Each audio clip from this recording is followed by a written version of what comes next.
ভারতে হতে যাওয়া আসন্ন ওয়ানডে বিশ্বকাপে সরাসরি খেলতে মাত্র 4 পয়েন্ট লাগে বাংলাদেশ নারী দলের। সামনে প্রতিপক্ষ ওয়েস্ট ইন্ডিজ। ক্যারিবীয়দের বিপক্ষে 3 ম্যাচ ওয়ানডের মধ্যে অন্তত 2 ম্যাচ জিততেই হবে নিগার সুলতানা জ্যোতিদের।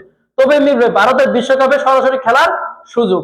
সেই সুযোগ কাজে লাগাতে 13 জানুয়ারি ওয়েস্ট ইন্ডিজের বিপক্ষে উদ্দেশ্যে রওনা দিয়েছিলেন নিগার সুলতানা জ্যোতিরা।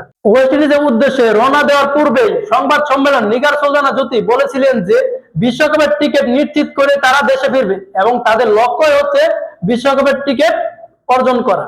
বিশ্বকাপে সরাসরি খেলতে হলে সেরা ছয়ে থাকতে হবে এবং বাংলাদেশে সেরা ছয়ে থাকবে ইনশাল্লাহ। বাংলাদেশকে সেরা ছয়ে থাকতে হবে, সেই জন্য জিততে হবে 3 ম্যাচের মধ্যে 2টি ম্যাচ। অন্তত 2 ম্যাচ জিতলে তারা সরাসরি খেলতে পারবে বিশ্বকাপ। যদিও লক্ষ্য সেদিকে, আমাদের লক্ষ্য একটাই যে আমাদের 4 পয়েন্ট নিতে হবে এবং সরাসরি বিশ্বকাপে অংশগ্রহণ নিতে হবে। বিশ্বকাপে সরাসরি খেলতে পারি আমরা যেন, সেদিকে আমাদের লক্ষ্য। আমাদের ওয়ানডে দলটা গত সিরিজে যেমন ভালো ক্রিকেট খেলেছে, অনেকেরই কিছু হয়তো মনে আছে। আমি আমার দলের উদ্দেশ্যে একটা পরিষ্কার বার্তা দিতে চাই, সেখানে ভালো ক্রিকেট খেলতে হবে, সিরিজ জিততেই হবে। পরের হিসাবটা পরে দেখা যাবে। ম্যাচে জিতলেই তো সমীকরণ মিলেই যাবে। ম্যাচে জেতার দিকে আমাদের ফোকাস থাকবে এবং যেভাবে হোক আমার ম্যাচগুলো জিততে হবে। সেন্ট কিটসের প্রথম ওয়ানডের বড় ব্যবধানে পরাজয় মেনে নেয় বাংলাদেশ নারী ক্রিকেট দল। সরাসরি 2025 নারী বিশ্বকাপ খেলার স্বপ্নটা অনেক কঠিন হয়ে পড়েছে। ওয়েস্ট ইন্ডিজের বিপক্ষে তারা প্রথম ম্যাচে যে 9 উইকেটে বিশাল এক ব্যবধানে হেরেছে, সেখানে তাদের বাকি থাকে 2টি ম্যাচ। 2 ম্যাচে জিততে হবে, সেখানে তাদের সমীকরণটা বেশ কঠিন হয়েছে এবং তাদের যে 3 পয়েন্ট সংগ্রহ করা এখানে সময়ের দাবি। তা না হলে বাছাই পর্বে চ্যালেঞ্জ নিতে হবে নিগার সুলতানার দলকে। টসে হেরে আগে ব্যাট করতে নেমে বাংলাদেশের নারী দল 50 ওভারে 9 উইকেট হারিয়ে তারা সংগ্রহ করে মাত্র 198 রান। ওপেনার ফারজান হক দ্রুত ফিরে গেলে মুর্শিদা খাতুন 53 বলে 40 রান করে এবং শারমিন আক্তার তিনি 70 বলে 42 রান করে ভালো শুরুই এনে দিয়েছিলেন। তবে এই জুটি ভাঙার পর মিডল অর্ডারে শবনম মুস্তাফিজ 35 এবং স্বর্ণা আক্তার 29 কিছুটা প্রতিরোধ গড়লেও বাকিরা কিছুই করতে পারেনি দলের জন্য।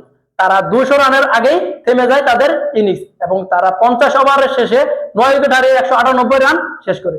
জবাবে ওয়েস্ট ইন্ডিজ তারা 9 উইকেটে মানে বিশাল এক ব্যবধানে তারা ম্যাচ জিতে নেয় এবং দ্বিতীয় ম্যাচে প্রথমে ব্যাটিং এ আসে বাংলাদেশ। তারা সবকটি উইকেট হারিয়ে 184 রান করে।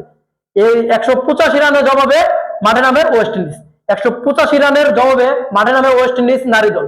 তারা মাত্র 35 ওভারে সবকটি উইকেট হারিয়ে 124 রানে অল উইকেট হারিয়ে ফেলে এবং তারা 24 রানের মাঝে তাদের ইনিংসটা শেষ করে।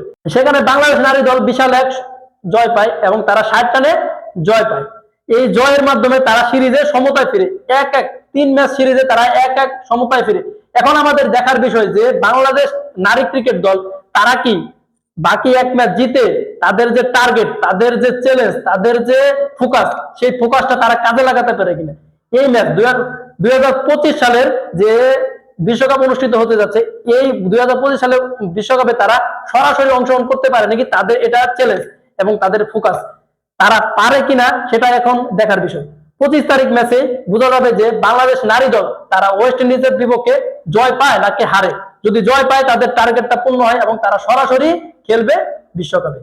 এবং যদি তারা হারে কিংবা ড্র হলেও তাদের আশাটা জেগে থাকে। কিন্তু যদি তারা হারে তাহলে বাছাই পর্বের চ্যালেঞ্জ জিতে তারপরে তাদের অংশগ্রহণ করতে হবে এবারে ওয়ানডে বিশ্বকাপে। এখন আমাদের আশা একটাই যে বাংলাদেশ নারী দল তারা যেন ওয়েস্ট ইন্ডিজকে যে একটা ম্যাচ আছে এই ম্যাচ হারিয়ে এবং তাদের যে টার্গেট, তাদের যে ফোকাস, তারা সরাসরি খেলবে বিশ্বকাপে, তাদের যেন আশাটা তাদের ঠিক থাকে এবং তাদের ধারাবাহিকতা খেলার সেই ধারাবাহিকতা যেন বজায় রাখে, এই আশায় থাকবে আমাদের বাংলাদেশের ক্রিকেট প্রেমী এবং আমরা যেন তাদেরকে সরাসরি বিশ্বকাপের মঞ্চে দেখতে পাই। তাদের যেন বাছাই পর্বের চ্যালেঞ্জ না নিতে হয়, সেই দিকে যেন লক্ষ্য থাকে নিগার সুলতানা জ্যোতিদের।